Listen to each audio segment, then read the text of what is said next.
You were listening to chartingwealth.com for Thursday, the 29th of June, 2017. We see that stocks are up for the day, both the S&P 500 and QQQ, the NASDAQ 100. Gold is also up just a little bit. TLT, the 20-year bond, is down. Let's jump right into these charts. First, going to jump into the S&P 500. We see on our, let's go to the weekly chart. We see on our weekly chart that, of course, the market continues to move sideways. It just cannot find the top, can it? It keeps trying. And what do we see going on? Well, again, we've been hesitant to call that crossover going down because it is so slight. The derivative oscillator still in the positive, whereas the PPO, the price percent oscillator, actually is technically in the negative. We have a spinning top so far this week. We do, again, confirmed down moves on the weekly and on the 2-day, although it's hard to call that on the weekly. Let's look at the 2-day. We see that the 2-day, again, has been sliding sideways. We do have what is resorting to now. It was a down candle. Now it's more like a spinning top with still a lot of downward movement on that wick.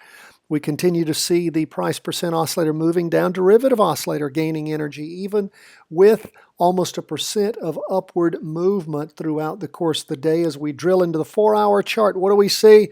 That 4-hour chart has technically crossed over and been going down since all the way back on the 7th of June, although it's really been sliding sideways. Still down, has not crossed over going up yet. We haven't had that requisite pullback that we typically call for.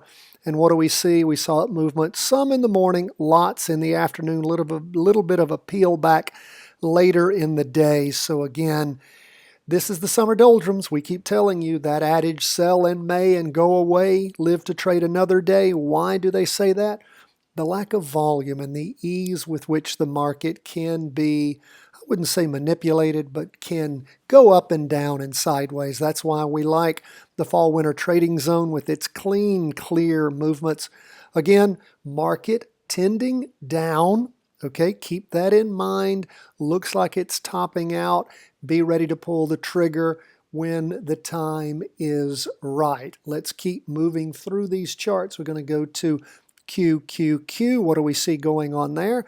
We see the derivative oscillators gaining lots of downward momentum, as is the price percent oscillator, although the candle on the weekly chart is green, a green spinning top.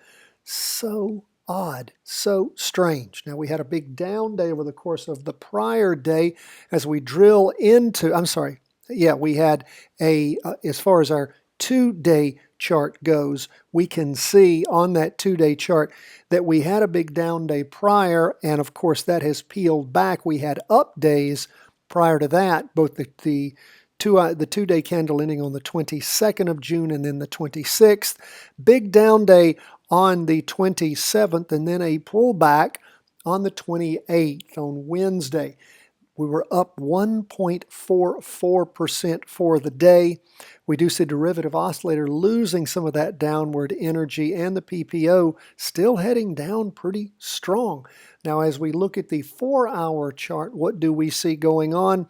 We see that we had the pullback going up, crossover going down in the afternoon, a nice jumping in point in the morning, and of course what?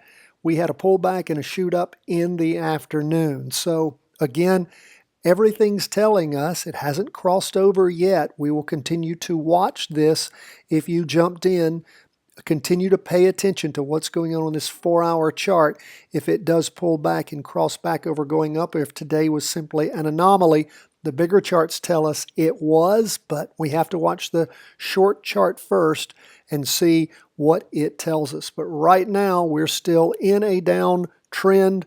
We have not had a crossover going up. We'll watch that and see if what happened in the afternoon on Wednesday is going to continue to play its way throughout the charts. So just keep watching. Our bigger charts are telling us to stay in and ride the down move. But again, like we've said, we've just been hesitant to even call these things because this market just doesn't want to top out. But it sure looks like it is losing that energy. It has nothing to carry it higher. But again, when you've got central banks that do their own things and markets that do their own things these days, zero interest rates, it's just, or close to it, negative interest rates some places, it's interesting to watch. So pay attention. Big up day in the NASDAQ 100 for the day. Okay, let's keep moving through these charts. TLT was down 0.33% for the day. As we look at our weekly chart, we see that TLT still in an up move. The price percent oscillator is losing some of that energy. Of course, this candle's still forming. It's a weekly candle. It is losing some of its energy as far as the DO goes, also the derivative oscillator. So continue to watch that. Let's look at what's going on that 2-day chart. Talked about it yesterday. It crossed through, blew through the 2-day trend line, touched in its lowest point the weekly trend line. Told you to be careful there and go ahead, take your profit and look to exit that trade when we had that cross through going down back on Tuesday the 27th. Continues to move down. Don't have a down trade yet because our 2-day and our weekly charts still in confirmed uptrends. So lastly, we're going to go to gold. Gold up just a little bit, 0.08% for the day. We had that technical crossover, well, forming on the weekly chart. Has not happened yet till the week's out. Derivative oscillator is down. We do see that the PPO has crossed over. Again, candle's not yet formed. It will form at the end of the week. We look at the 2-day chart. What do we see? Well, we broke the 2-day trend line back on the 2-day candle ending on the 26th of June, really sliding sideways. And of course, as we drill into things, what do we see going on that 4-hour chart? We see that 4-hour chart trying to bottom out and move up. And again, just barely for the day. Continue to keep an eye on what's going on the 4-hour chart. Derivative oscillator is not gaining energy. In fact, it continues to lose it.